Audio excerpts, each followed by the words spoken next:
Welcome everybody. Welcome everybody. Welcome everybody. Welcome everybody. Welcome everybody. Welcome everybody. I am your host, John Espinosa. to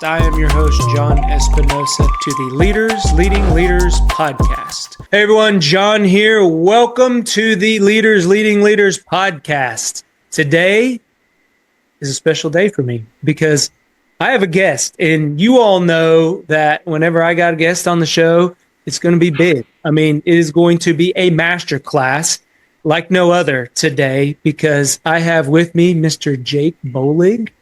And this guy, I tell you what, just a little bit of background first before we get going. First, welcome all you new listeners. I appreciate you joining in. If this is your very first time with the Go Be Great community, welcome, because you are in for a special one. And then all you continued listeners, thank you very much for continuing to spend your time with us.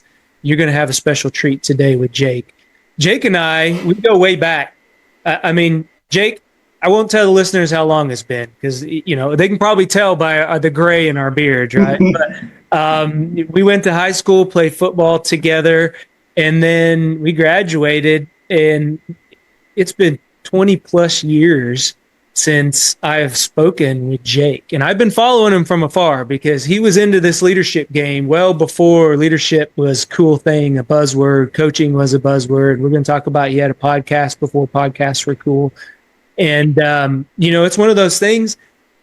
This leadership, coaching, being growth mindset, it brings people back into our lives that have been away. And Jake is one of those people. He reached out to me and we reconnected, and he's doing big things. So I'm excited to have him on. Just a little bit about Jake and his background. He's a writer and experimenter. And I love that word, experiment, because we're going to talk about the experiment that he's conducting right now.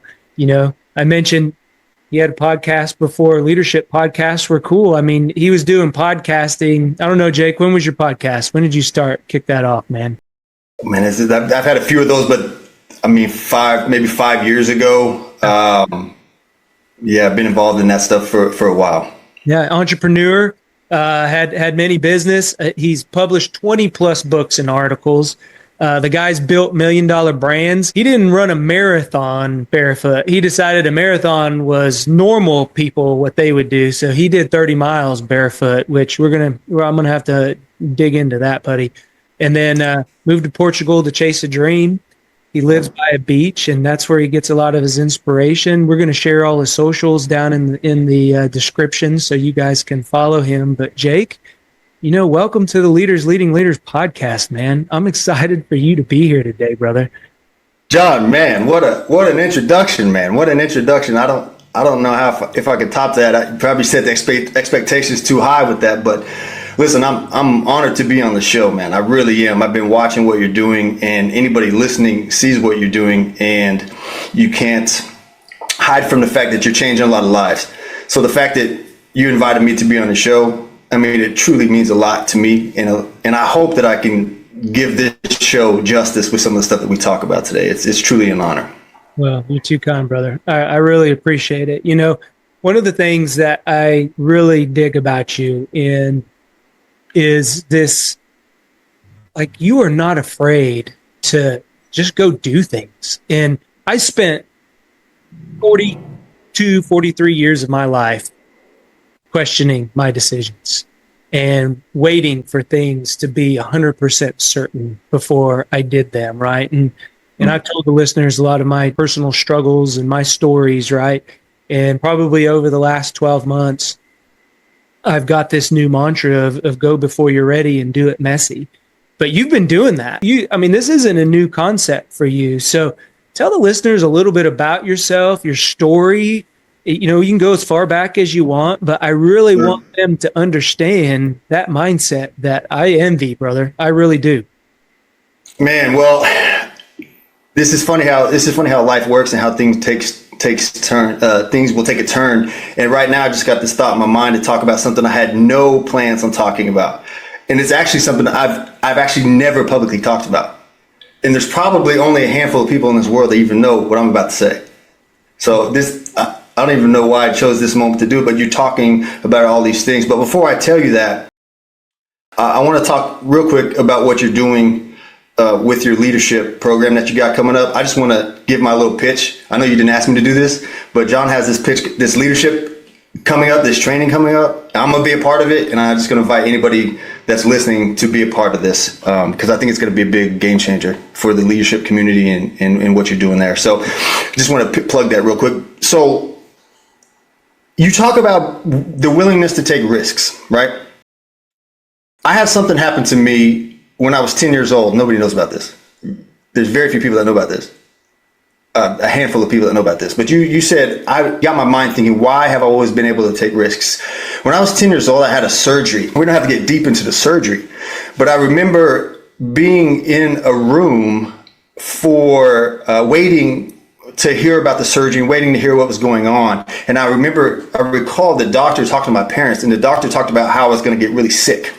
And he said I had this really high chance of getting sick.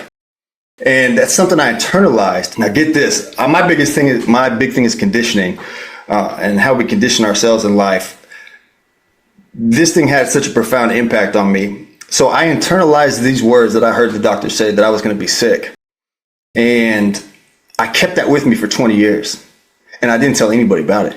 I didn't ask my parents about it. I didn't ask the doctor about it. I was 10 years old.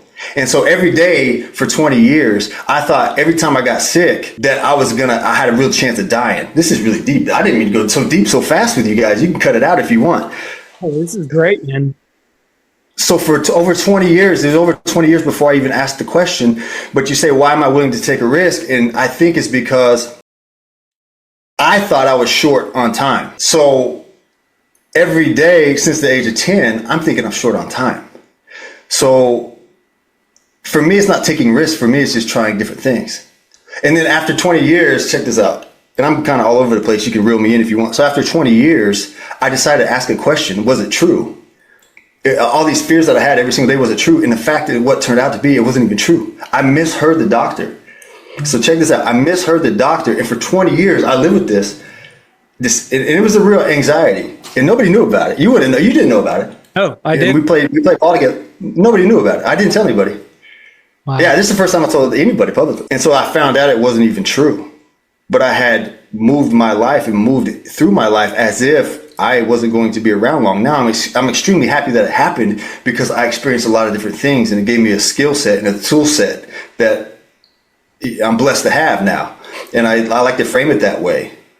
But if I'm going back all the way to the beginning, and I didn't mean to get deep at the start, but that's what started the risk. And then I built the muscle, and then I built the skill set up, and I stacked it on top of each other. And and then so what looks like I'm able to take risk actually becomes a normal. So anybody listening, if you just stack it on top of each other, it becomes normal. What somebody else would think is risky becomes the norm. So I don't know if I answered your question or not, but man.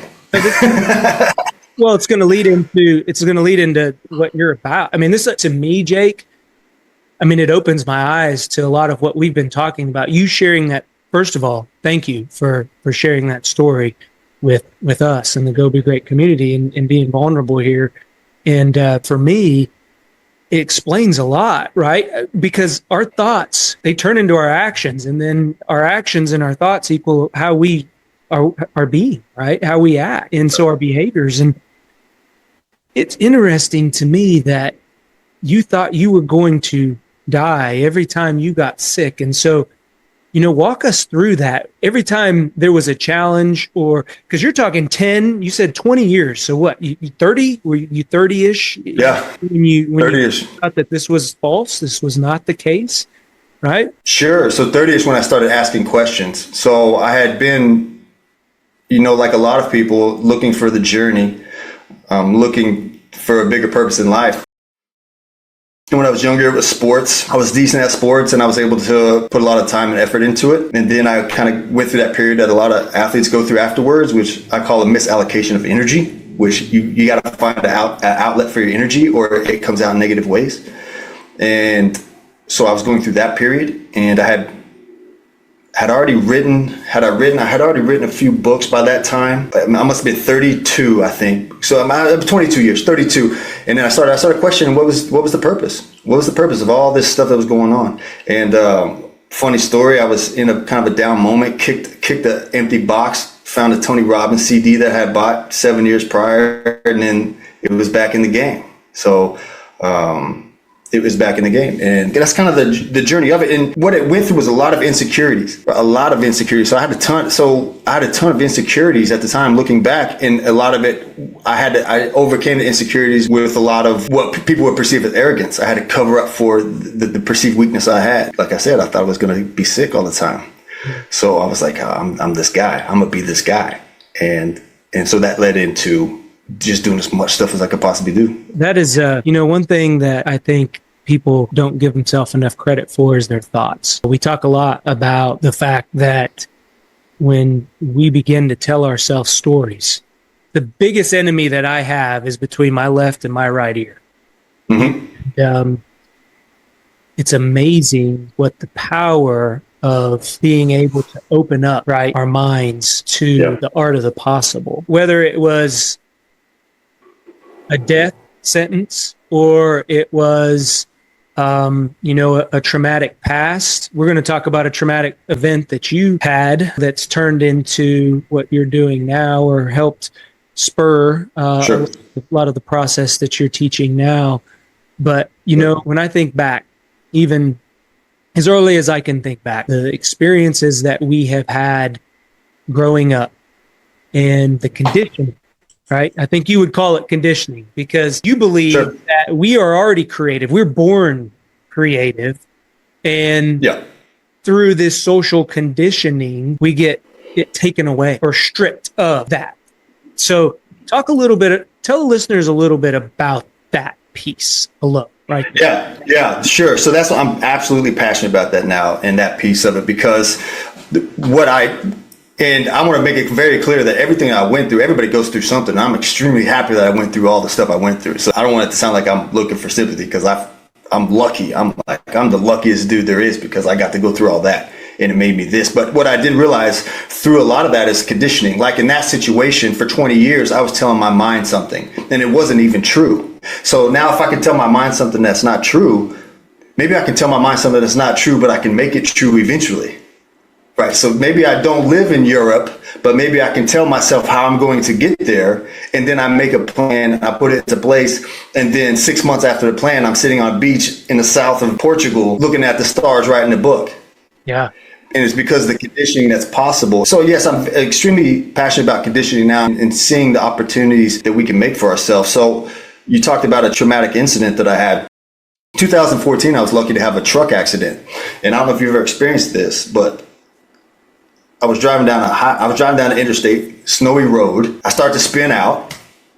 Then my brain goes into hyperspeed. My brain goes into this hyper productivity mode where I can analyze these probabilities. I can analyze the stats, the data. If I make a turn left, this is going to happen. If I go straight, this is going to happen. If I go right, this is going to happen. And I'm able to maneuver and make myself land safely on the side of the road. So that's spurring the question, what is possible with our minds? And I was like, we've been told our whole life that we use 10% of our brain, but it's just not true, because I just used 90% of my brain in this situation. So then I'm passionate about what is conditioning doing to us? How can we use it to our advantage? How can we recognize when it's happening to us? I have some stats. I got some stats for you.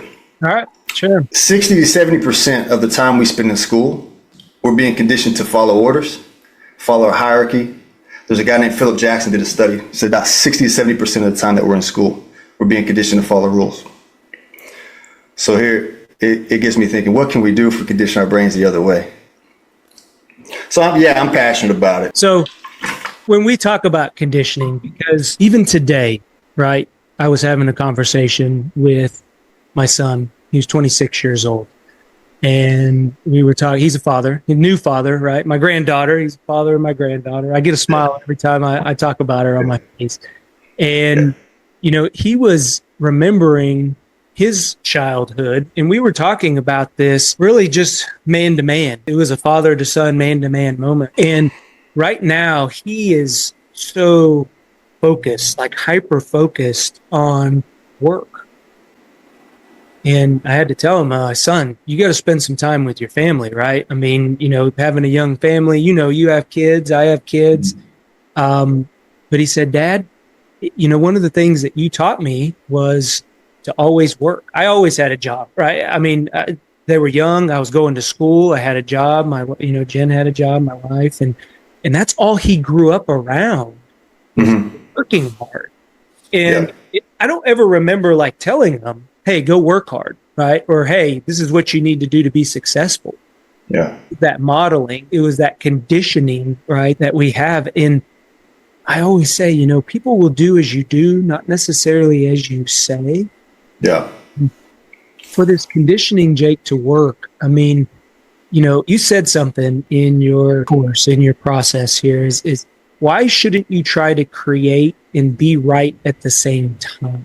In that question, I want you to dig into, because I struggled with that myself. Like I really did. I had to really take a step back and pause to think about that. So tell us, why shouldn't you create and be right at the same time? Why isn't that possible?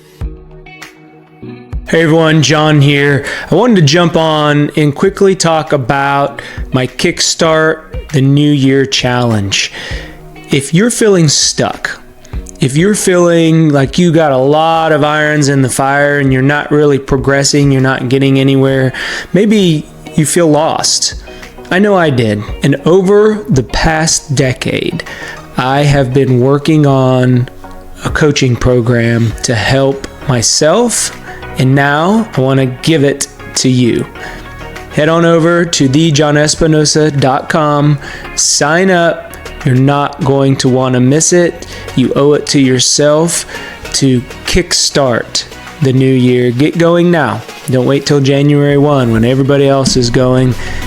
Get ahead of the game. You owe it to yourself. Go be great. Sure. So for that, I'm a big nature guy. So I like to get into nature and learn a lot from nature and be aware of nature. How is nature growing? How is it maneuvering? How is it existing? And if you look into nature, a lot of the things that we think are the most beautiful things were extremely chaotic in the moment. So I'll take that from nature and I say, the chaos is where the opportunity is. The judge of whether it's right or not, that's just a social opinion. But the chaos creates the biggest opportunity. So, and I'll give you an example. If 2 million years ago, there was this huge explosion. Let's take Hawaii. We're going to take Hawaii, for example. 2 million years ago, there's this huge explosion on the ocean floor. People would say, "Oh, this explosion was such a travesty. The explosion killed a bunch of animals in the ocean. It disturbed a bunch of wildlife. It's a terrible thing. This chaotic moment." And then 2 million years later, we call it Hawaii and we go visit it and we say, "Wow, this is the most beautiful place in the world." So in one moment, it's the most tragic thing in the world. And 2 million years later, it's one of the most beautiful things in the world. So when I talk about creating and not trying to be right at the same time, is we're conditioned to create and be right at the same time. That's part of the school conditioning that we go through. So let's take the sentence structure, for example, like the syntax or how you develop a sentence. I'm trying to put it in order. I'm trying to put my thoughts in order. So if I'm trying to create something and communicate at the same time, it's going to be limited by me trying to communicate it and create it at the same time. This is just from looking at nature, and this is from my own personal experience as well. Some of your best ideas come when you're not even thinking of it. You maybe put in a lot of work, but then right before you fall asleep, you go, "Oh, that's it. That's the idea right there." And you weren't thinking about it. It was in some other moment. So nature says, in my opinion, the chaos, go for the chaos and just let the chaos happen. It's almost like a gold miner. Like if you go mining for gold, you go grab this big bucket of ore. It has dirt and rocks, and maybe it has some gold in it. But you don't go piece by piece looking for gold at the start. You go grab that big chunk and you throw it on the ground. You go, "Okay, there's some gold in there. There's some gold in there."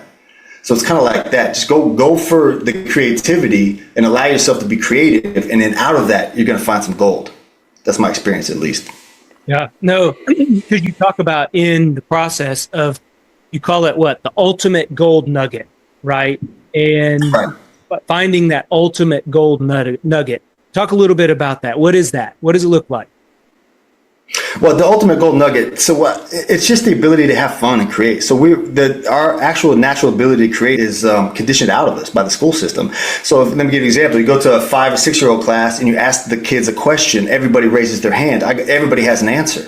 But if you go to if by the time you're a senior, nobody wants to participate. Why is that? Is that because we're just not fun and playful anymore? Or has it been conditioned out of us? Stay in order, stay in line, raise your hand, pay attention. And in that process, we get afraid to be wrong. And in that process, we stop being creative. We still have it in us, but it's covered by layers and layers and layers of all these conditioned rules. So then what I'm passionate about is let's pull all these layers off. And if we can pull all these layers off, now this magic happens. And this magic, now especially in today's world, in today's world with AI and with all these technologies available and what we're doing right here, something that would take me 6 months, 10 years ago, I can do it in 20 minutes, literally. But if I'm conditioned to say, nope, slow, ask permission, raise your hand, stay in line, don't be wrong, I won't be able to take advantage of anything. And I'll be 85 with a whole bunch of regret. Yeah. Because I didn't do anything, didn't say anything, and I stayed in line, and maybe I had a good life, and yeah, that's great and all. But your listener doesn't want that. I know that. Your listener's like, how can I maximize? How can I be efficient? How can I live life? Be chaotic. Look for the chaos. I'm not saying have a chaotic life. I'm saying when it happens, man, there's some gold in that chaos. Yeah. No, well said. I think, go back to the creative piece, right? And my granddaughter was over here. I told you the story. I don't know if I mentioned it on the podcast, but I got a rhino over here, a black rhino I got from her. And she was in the room with me and we were hanging out and she picks up that rhino and she barks. She makes a barking from a dog, like a dog, right? Well, she knows dogs. We have dogs here, we got a black lab. But as adults, we know that rhinos don't bark, but that was her creativeness. It looked like a dog. It resembled something that she'd seen before, and she had heard that sound, and she mimicked that sound, right? Yeah. So as we get older, I think I call it the emotional baggage. I travel quite a bit, and, one thing that you always like to have is baggage that is on wheels, on casters, and some people roll around their baggage a lot easier than other people. And that bag includes our experiences and failures and, people telling us no and everything that we haul around with us year after year. And start out with a carry-on, and then what happens? Now we got, it's overweight, and we're paying overweight fees, luggage fees to get that thing back and forth. One of the things that, and we've talked about this before, and, I want to dig into your Bollig method here in just a sec, but giving yourself permission. We do not give ourselves permission in this world and day and age. It may be a fear of failure, and I want to hear your thoughts on this. It may be just we don't have the time. It may be we're addicted to being busy. It may be, we're addicted to this. We got a lot of distractions right out at our fingertips, right? Talk to me about giving yourself permission. Oh man, all those things you just said are perfect. Yes, people don't give themselves permission. You mentioned just a second ago having the baggage, having all this baggage. So this is the problem. This is the problem as we get older. We start saying, I have all these baggage, all this baggage, I have all this stuff. It's the wrong way to say it. What's the right way to say is, I have all these experiences. I'm going to throw away the stuff I don't want. And I'm going to take this other stuff. I'm going to stack it on this new stuff I'm willing to learn. And I'm going to explode. See, that's the right way to do it. Now you take this information. So now I'm starting with this creative, playful mindset, but I got a ton of experience. Oh, I'm about to get busy, right? It's about to be on, because now I don't make the 20-year-old mistake. I'm 45. Yep. But I'm playful and I got the energy. So, now it's about to be on. So the micro distractions, you talk about being distracted. I got a great stat for distractions. So the average person checks their phone 144 times a day. People are not overwhelmed now. They're distracted, so they can't focus, so they can't get anything done. So 144 times, the stats say between 4 and 20 minutes to regain focus after you lose focus. If you take 4 times 144, what is that? Whatever that is, 288 times 2, whatever that is, 576 minutes. Is that right? I don't know if that's right or not. But just take that, divided by 60. We're talking about 9 hours of distracted work per day. And then you sleep 8 or 9 hours.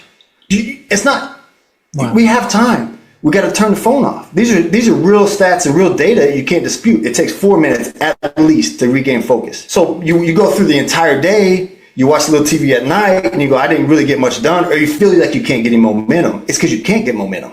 Yeah. Because you're not allowing, you stop pushing the snowball down the hill. You're like, oh, wait, let me go get this phone call over here. Oh, wait, my dishwasher's beeping at me. Oh, wait, it's a million distractions. Yeah. And so you really have to gain control of that. If you can gain control of that and you can be willing to give yourself permission, here's another one. Tell people no. You got to be willing to tell people no. And it doesn't mean that you're rude or you don't like them, but hang around people that understand no.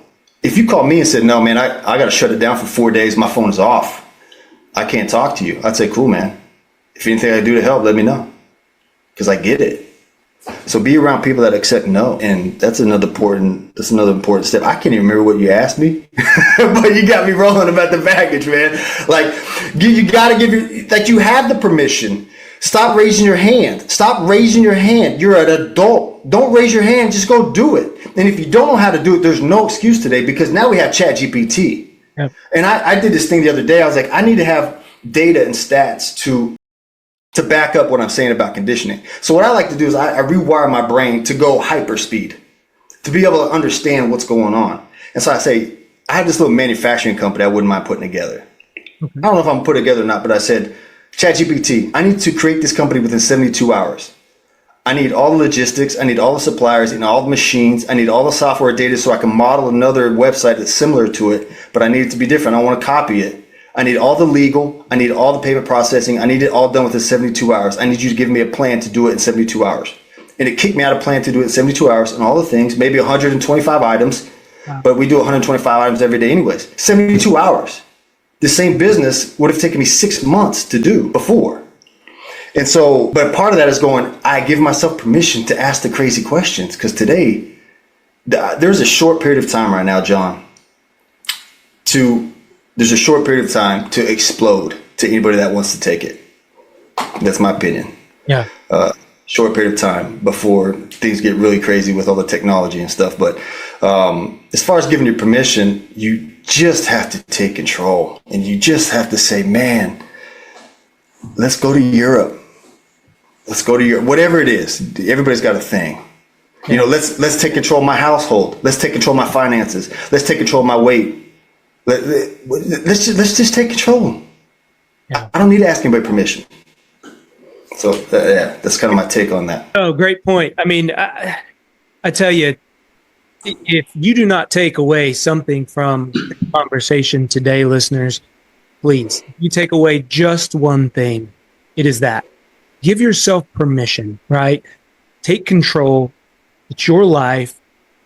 One of the things that I struggled with, and I think we've talked about this, Jake, in a couple of our conversations, is putting on that oxygen mask, right? We take care of everybody else as fathers, as brothers, as husbands, as mothers, grandmothers, aunts, uncles. We take care of everybody else. It's that human nature. And we forget about ourselves a lot of the time. And it wasn't until, 10 months ago when I really started becoming hyper aware. I gave myself permission to take care of myself. I gave myself permission to be a little bit selfish and go outside and work out for 30 minutes. I gave myself permission to dig into what I was passionate about, right? I mean, and it's changed my life, Jake. It is, I can't tell. I mean, the listeners have hopefully seen it and heard it. You all out there, anybody who is on the fence about making a decision, we're in the season of change. I talk about everything's changing around us. The nature's changing. Jake mentioned nature. Everything in nature is changing right now. The temperature outside, the daylight that we're experiencing, the trees are, the leaves are falling. Everything's turning over and going dormant in most places. You live in a beautiful place, but here in Oklahoma, everything is going dormant. And like I find, and I talk to people who they go along with that. It's like they go dormant themselves. And right. I'm of the opposite. Like right now, this is how you separate. You mentioned we have a very short amount of time. When I look at how many summers that I have left, I don't know. My grandparents lived, 80s. mid 80s. My grandmother had passed away. She was 91. I'm 44. I have maybe 40 good summers left in me, right? Right. Time is short, brother. And I'm not spending any more time second guessing myself, waiting for things to be 100%.